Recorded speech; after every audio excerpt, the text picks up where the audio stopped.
How to fix parsing failed in DeepSeek. Hello everyone, this is Sabrina here to help you today. So without any further ado, let's get right into the video. So first, launch your DeepSeek.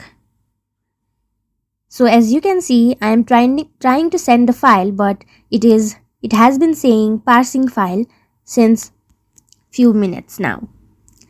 If you are also facing the same problem, or if you are facing where parsing is failed in your application, what you will have to do is go to Play Store and then search for DeepSeek.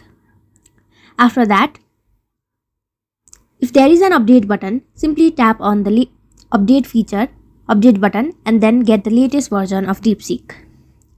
After that, tap and hold on the application, then go to its app info. Now go to storage section. After that, tap on clear cache. So that's how you do it. Thank you for watching this video. Make sure to like, share and subscribe to our YouTube channel. If you got any questions, comment them down and I'll catch you in the next one.